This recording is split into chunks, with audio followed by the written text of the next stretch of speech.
Olá, tudo azul com você? Estou chegando com mais um vídeo. Hoje, sexta-feira, 30 de setembro de 2022. Último dia do mês, né? Eu sou o Luiz, sou deficiente visual, mas todos os dias estou aqui trazendo notícias para você, as principais notícias do dia. E já quero pedir para você dar o seu like, se inscrever no canal, ativar o sininho das notificações, deixar o seu comentário e compartilhar esse vídeo para ajudar a gente a divulgar o canal. Conto com você, tá bom? Bom, agora eu quero falar com você que está precisando trocar os pneus do seu carro. Talvez você está procurando um bom atendimento, preço baixo. Venha para a Master Pneus. Na Master Pneus você tem pneus de qualidade de variadas marcas, nacionais e importados, para carros, caminhonetas e caminhões. E ainda parcela suas compras em até 12 vezes no cartão. A Master está na Avenida Internacional em Pindotiporã e atende Pindoti, Sete Quedas e toda a região. Master Pneus, vem pra cá! Bom, hoje sexta-feira, faltando aí 2 dias, né, para as eleições, e eu trago para você algumas informações que você não pode esquecer neste pleito eleitoral. Das informações é que o TSE proibiu pessoas armadas próximas às sessões eleitorais. Não pode se aproximar pessoas armadas das sessões eleitorais. A distância tem que ser de 100 metros. Neste caso, essa regra começa a valer amanhã, sábado, né? Às 0 hora desta sexta para sábado e vai até a segunda-feira. Então, os únicos que são autorizados a se aproximar das urnas eletrônicas são os policiais, que farão a segurança das eleições, e guardas municipais, se no caso forem convocados para isso, né? Salvo aí também alguns profissionais da área de segurança que podem ser chamados para ajudar na segurança das eleições. A novidade é que o TSE, na quarta-feira, também proibiu aqueles que têm o CAC, né? Que é a autorização para colecionadores, caçadores e atiradores, né? Eles utilizam em treinos, né, locais onde vão fazer seus treinos de tiro ao alvo, então eles transportam essa arma. A partir desta madrugada também, da 0 hora do sábado, né, então sábado, domingo e também segunda-feira, nem o transporte de armas de colecionador pode, tá? Então tá proibida a circulação de armas, mesmo sendo de colecionador, no sábado, no domingo e na segunda-feira. Bom, essa proibição do TSE aconteceu depois de muita pressão. Pressão principalmente dos delegados da Polícia Civil, que reforçaram ao TSE que a proibição de pessoas armadas próximas às sessões eleitorais e a proibição também do transporte de armas no sábado, no domingo e também na segunda, depois da eleição, reforçaria a segurança nas eleições, tanto na preparação para a votação, no dia da votação, trazendo mais tranquilidade, e também depois da eleição, no caso na segunda-feira, né, devido aí aos resultados. Esses delegados apostam, né, que se houver uma autorização para o uso normal de armas, os riscos de conflitos entre pessoas rivais partidárias são muito maiores e os riscos de assassinatos. Por isso, então, essa tentativa aí do TSE de proibir armas no sábado, no domingo e na segunda-feira. Bom, a partir de hoje, com certeza, você vai estar preparando aí o seu voto, a sua cola, né? Muitas pessoas utilizam-se do celular para fazer suas anotações e preparar a sua cola. Já quero adiantar para você que faça a sua colinha no papel, tá? Então eu vou passar para você aqui a sequência do voto, mas é interessante você fazer a sua cola no papel. Por quê? O papelzinho você poderá tirar do bolso lá quando você estiver na frente da urna. O seu celular, você pode até levar, de repente você instalou o e-título nele, né? Você pode até levar. Mas você não poderá ir até a urna eletrônica com o celular, mesmo que ele esteja desligado. A Justiça Eleitoral proibiu, tá? Que o eleitor vá até a urna eletrônica com o celular, mesmo que desligado. Então, se você chegar com o seu celular na sua sessão eleitoral, você vai deixá-lo com os mesários, se você utiliza o e-título, ou, se ele no caso estiver desligado, você vai deixar em um ambiente onde os mesários vão providenciar para que fique o celular de todos os eleitores que passarem por aquela sessão. Então, gente, insistir em levar o celular lá no momento do voto pode levá-lo para a cadeia. Ou seja, no caso de insistência do eleitor de levar o celular ou uma câmera lá no local onde está a urna eletrônica, pode configurar crime, os mesários podem chamar a polícia e a polícia então vai levar esse eleitor preso. Então, para que tenhamos uma eleição tranquila, é preciso respeitar as regras. O que é o e-título, né? Eu estou falando aqui do e-título para você efetuar ali o seu voto, para você votar tranquilamente. Você precisa levar o seu título de eleitor e também um documento com foto, seja ele carteira de identidade, a carteira nacional de habilitação, carteira de trabalho, né? Para comprovar que é você, né? Se você tem o e-título, você baixou o e-título, você pode baixá-lo até hoje. O TSE diz que pode baixar até amanhã, mas o recomendado é baixar antes do prazo estipulado, por causa que muita gente vai deixar para a última hora e vai congestionar a rede.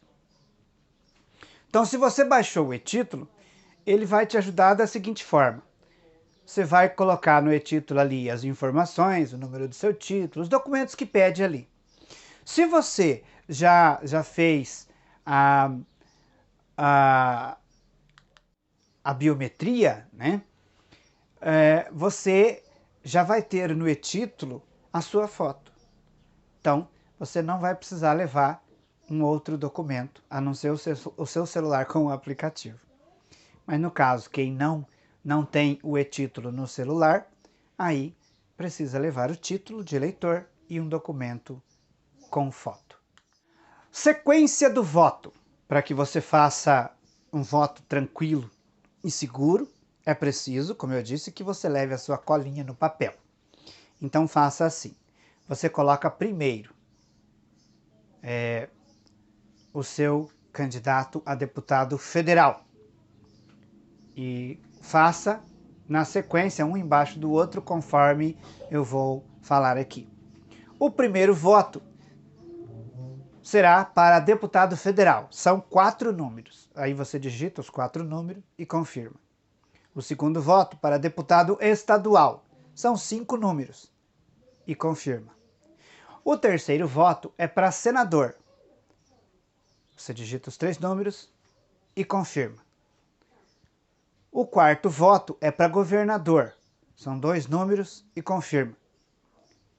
O quinto voto é para presidente. São 2 números e confirma. Mais uma vez eu quero falar para você com relação aos horários, né? Para você que mora aí em São Paulo, Minas Gerais, Paraná, Rio de Janeiro, que acompanha o horário de Brasília, as sessões irão abrir às 8 da manhã e vão fechar às 5 da tarde. Para quem mora no Mato Grosso do Sul e no Mato Grosso, o horário é um pouquinho diferente porque nós temos 1 hora a menos. Então, para nós aqui, as sessões irão abrir às 7 da manhã e vão fechar às 4 da tarde. Então, fique atento para você não perder o seu voto.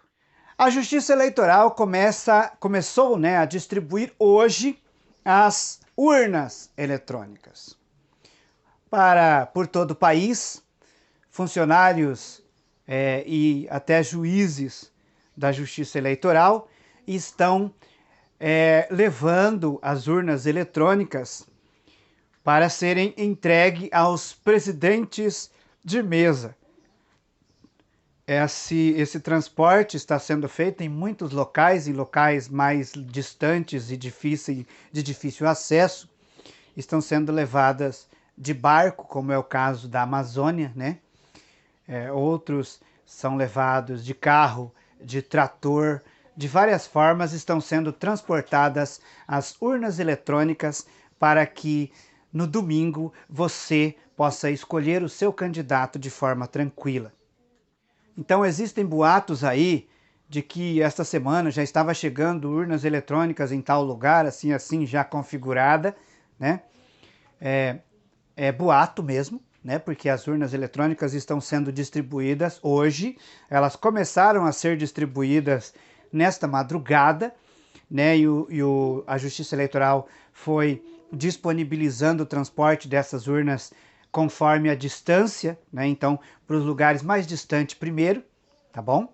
Então, não se preocupa que a urna eletrônica, ela vem e será entregue por representante da Justiça Eleitoral para o presidente da mesa, que vai ficar com esse material até no domingo, quando ele chegará na sala onde será instalada a urna, e lá ele vai instalar, né, ligar a urna na tomada e assim vai acionar para que a urna possa inicializar. Um detalhe aqui, a urna eletrônica, ela foi configurada, ela foi lacrada, tá? E desligada. E nessa configuração, ela só vai ligar novamente no domingo, tá? Às 8 da manhã, no horário de Brasília, tá bom? Então não se preocupa que antes desse horário você pode ouvir os boatos que for a respeito, mas a urna eletrônica não vai ligar, ela tem um sistema que é programado para ela ligar somente no dia 2 de outubro, às 8 da manhã. No momento em que a urna eletrônica liga, né, no domingo, às 8 da manhã, ela vai emitir, é claro que o presidente vai acionar, ela vai emitir uma espécie de um extrato, chamado de zerésima. Por que zerésima? Nesse extrato estão o nome dos candidatos devidamente registrados na Justiça Eleitoral e aptos para receber votos. Esses candidatos, essa lista, vai estar nessa zerésima. A diferença é que o voto ali aparece zerésima porque todos os candidatos estão só com o nome, sem nenhum voto, tá bom? Zerado. Ela mostra isso no início da votação. Então, gente, todos os partidos políticos, na hora que abre a sessão, têm direito a ter lá um fiscal e um representante, né? Para que possa, assim, acompanhar a zerésima. Quando 5 da tarde, horário de Brasília, ou 4 da tarde aqui no Mato Grosso do Sul, por exemplo, as urnas forem encerradas, né? Encerrou a votação, o presidente da mesa vai acionar o boletim de urna. Nesse boletim, ela vai emitir o nome dos candidatos novamente e, por exemplo, sai lá o nome do candidato e quantos votos ele teve naquela sessão. Então, primeiro, no início da votação aparece o nome dos candidatos e 0 voto. No encerramento aparece o nome do candidato e a quantia de votos que ele teve naquela sessão. Então, não há o que se preocupar, o voto eletrônico é seguro e nós vamos nos preparando, né, para fazer com segurança e confiança no dia 2 de outubro a nossa escolha, né, a escolha do nosso representante. E ontem, falando em política, ontem teve debate. Foi ao vivo, né, transmitido ao vivo pela Rede Globo de televisão, ontem à noite. 7 candidatos à presidência da República participaram do debate. Você assistiu? Qual é a sua opinião a respeito do debate de ontem? Eu gostaria que você deixasse aí nos comentários para nós. O que você achou da atuação dos políticos, né? Como que foi para você? Teve algum vencedor nesse debate? O candidato A, o candidato B, como que ele se saiu nesse debate? Mas eu quero mudar um pouquinho de assunto aqui.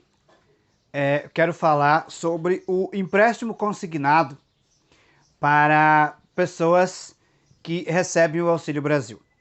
Foi regulamentado na terça-feira, dia 27, foi publicado, né, a regulamentação desses empréstimos. Eu falei aqui na terça-feira sobre isso. As parcelas podem ser de até 24 vezes, né? E os juros não podem passar de 3,5%.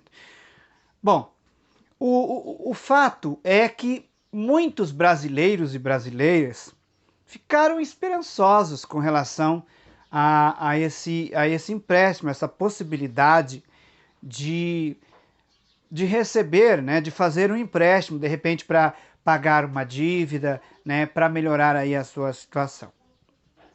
O fato é que a regulamentação aconteceu, mas ainda não tem bancos credenciados para fazer esses empréstimos aos contemplados pelo Auxílio Brasil. A Caixa Econômica Federal afirmou que está analisando, né, a proposta do empréstimo consignado e assim vai definir se vai fazer empréstimo consignado aos contemplados aí do Auxílio Brasil ou não.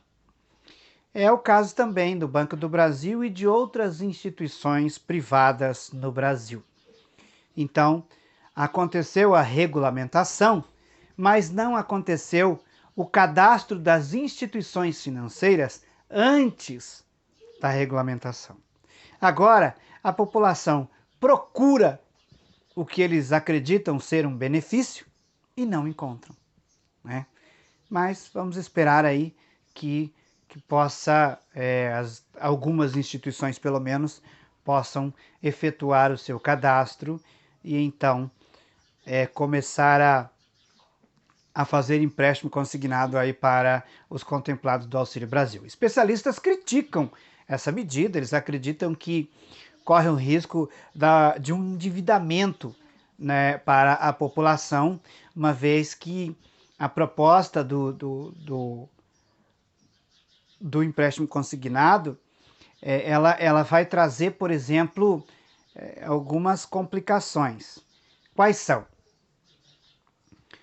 Por pessoas, eles podem comprometer até 40% do valor mensal do Auxílio Brasil nas prestações. Só que essas parcelas, elas podem chegar até 24 meses só. Então são 2 anos. Em 24 meses, para você pedir um empréstimo para um banco, em 24 meses, você não vai tirar um valor muito grande, não. O valor vai ser pequeno. E os especialistas acreditam que, além do valor ser pequeno e não resolver a vida da pessoa, ainda vai deixar a pessoa endividada. Mas vamos acompanhando, né? Vamos ver o desenrolar disso, né? Para ver se realmente as instituições vão começar a emprestar, como é que o povo vai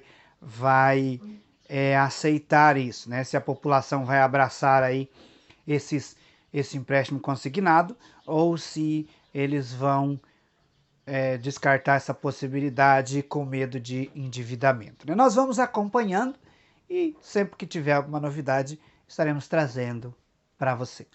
Agora eu quero falar da Vidraçaria Triângulo. Na Vidraçaria Triângulo você tem profissional qualificadíssimo, um bom atendimento e os melhores preços da região.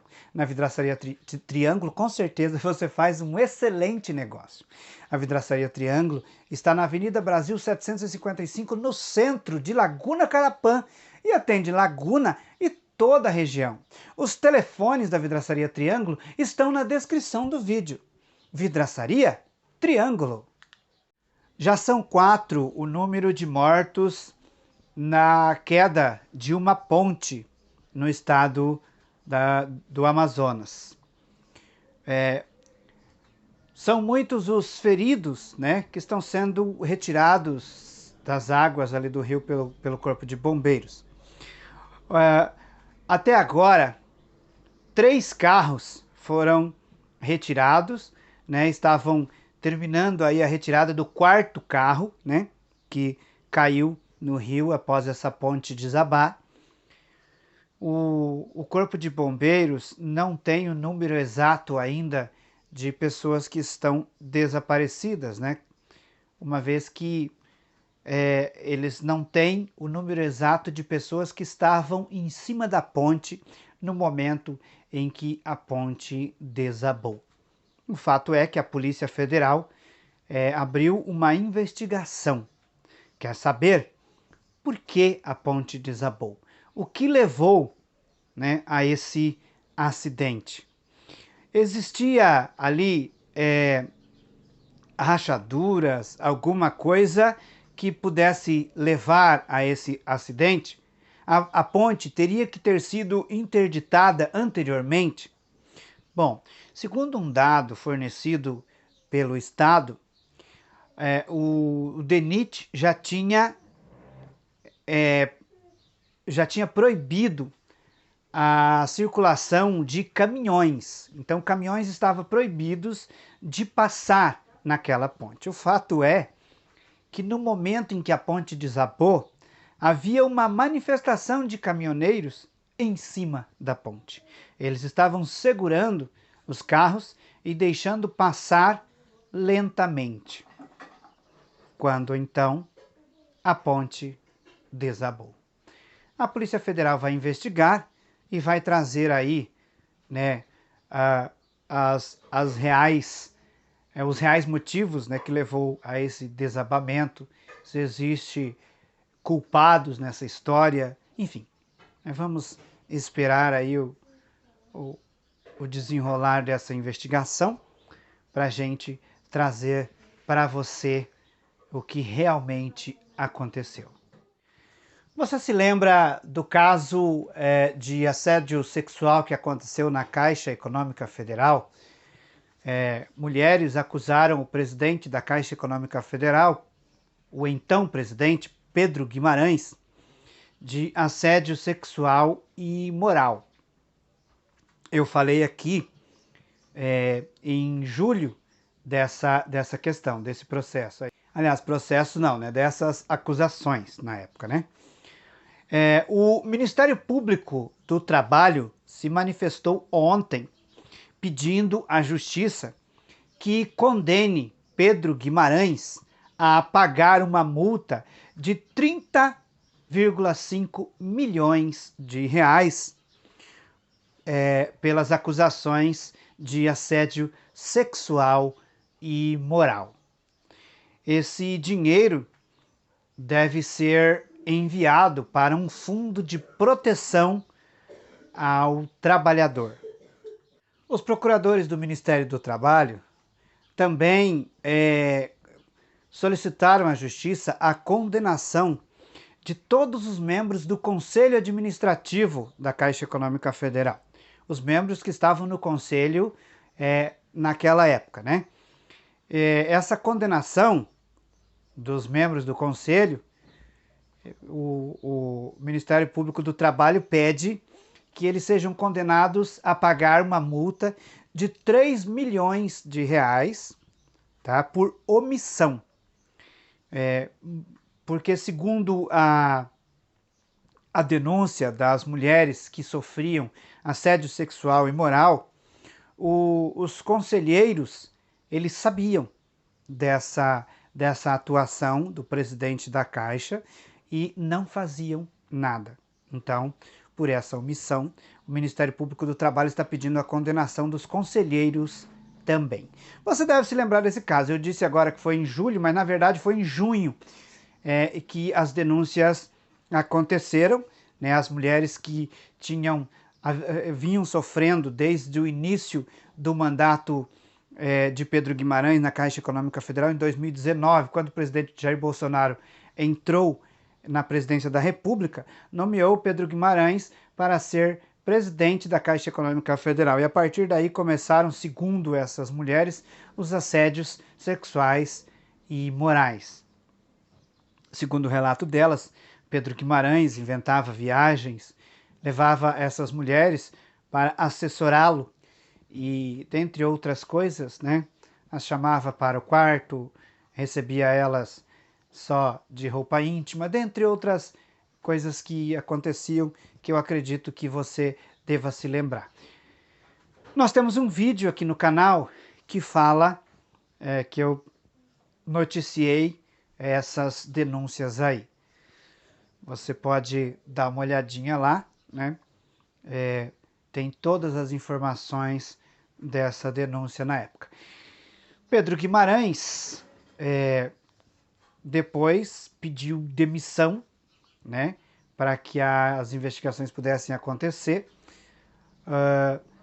Depois dele, outros membros ali da presidência da Caixa também caíram, envolvidos também nessas denúncias. Agora, o Ministério Público está pedindo então a condenação. Vamos esperar que a Justiça se pronuncie. Agora vamos falar um pouquinho da guerra lá na Ucrânia. As autoridades ucranianas disseram que descobriram cerca de 18 salas de tortura em uma contraofensiva aos soldados russos. A Ucrânia reconquistou mais um pedaço ali da região nordeste do país. E nessa reconquista, eles descobriram 18 salas que eram usadas para torturar civis e soldados ucranianos. As salas foram instaladas pelos russos na cidade de Vovchansk, ou melhor, na região de Vovchansk, em Kharkiv, região nordeste da Ucrânia. Na descoberta, a polícia mostrou várias inscrições na parede feitas por prisioneiros, supostamente pedindo socorro, e também equipamentos que eram usados para descargas elétricas em prisioneiros. Equipamentos usados para choque, né? Para choque, para forçar a pessoa a dizer, né? Dizer o quê? Bom, a sala é de tortura montada pelos russos para torturar ucranianos. Mas a ofensiva ucraniana, a contra-ofensiva ucraniana, continua. Essa ofensiva, a Ucrânia recuperou recentemente a cidade de Kupiansk e pode reconquistar a qualquer momento a cidade de Liman. Entretanto, em outra região, nem tão distante dali, os russos continuam atacando. Em Dnipro, eles atacam regiões onde residem civis. Esta noite mesmo, num ataque russo, morreram 2 crianças em um condomínio em Dnipro. Na região próxima à fronteira russa, o povo vive o medo, o terror, porque drones russos sobrevoam o local a quase todo momento. Nesta madrugada, Kiev afirmou ter derrubado um dos drones russos naquela região. Enquanto isso, o presidente russo, Vladimir Putin, realiza hoje, às 10 horas da manhã, horário de Brasília, uma solenidade em que vai anexar 4 territórios ucranianos ao território russo. Segundo informações que temos do site Euronews, o presidente russo vai assinar os documentos de anexação dos territórios, depois fará um grande discurso, seguido de reuniões com representantes das 4 regiões já recém-anexadas. Esses representantes são indicados pela Rússia. Em seu discurso nesta manhã, o presidente ucraniano Volodymyr Zelensky disse que para parar a anexação é preciso travar o Putin. Segundo ele, essa anexação não surtirá o efeito esperado por Vladimir Putin. E é preciso travar esse homem, palavras do presidente ucraniano, é preciso parar esse homem que quer mais a guerra do que a vida. Para ele, a guerra é mais importante do que a vida de seus próprios cidadãos russos, disse o presidente Volodymyr Zelensky. Qual que é o interesse russo nesse caso aí? A Rússia vai anexar ali as 4 regiões, como fez na Crimeia em 2014. Anexou, agora tipo assim, a partir da anexação, o território é considerado russo. Pela Rússia, claro, não pelo resto do mundo. Aí, se algum país ou a própria Ucrânia atacar aquelas regiões ali, eles vão dizer que estão atacando o território russo. E aí, eles vão disparar, ou pelo menos essa é a ameaça, né? De disparar armas e até de cunho nuclear. Então, o que o presidente russo espera é que a Ucrânia tente manter-se comandando o território e, de alguma forma, ataque alguma região ou alguém, algum russo, naquela região ali. Se isso acontecer, a Rússia terá argumentos para revidar de forma mais violenta. Pelo menos isso é o que expressa interlocutores que estão próximos da Rússia, do presidente russo, né? E que têm passado informações a repórteres de de sites europeus. Bom, mas enquanto o presidente russo rouba terras da Ucrânia, o povo russo, a maioria, quase 50% da população russa, vive uma situação de ansiedade agora. Segundo uma pesquisa feita no país esta semana, 47% da população russa sente ansiedade, medo e pavor. Essas pessoas relatam que têm medo para os homens, de ir para a guerra, para as mulheres, de perder seu esposo na guerra.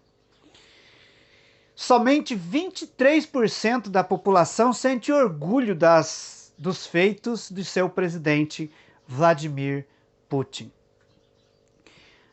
O número de pessoas que fogem do país continua grande, né? Pessoas que estão com medo de serem enviados para a guerra e escolhem fugir.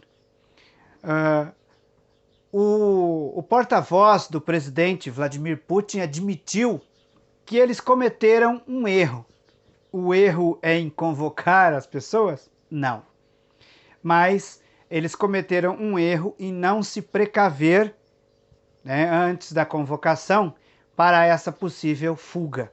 Segundo o porta-voz, eles deveriam ter cortado todas as possibilidades de fuga e de recusa da convocação para os treinamentos militares. O presidente Vladimir Putin, então, levando em conta esse dado, disse: erramos, mas vamos cuidar para não errar mais no futuro.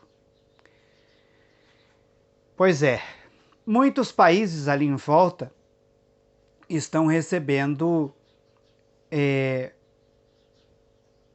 os cidadãos russos. Mas alguns deles, por talvez temer a reação do presidente Vladimir Putin, está bloqueando a entrada de russos porque temem, né, uma contraofensiva da Rússia se receber cidadãos russos. Então os presidentes desses países estão cautelosos com relação a isso. O fato é que o povo está desesperado, está buscando de todas as formas se livrar desta convocação.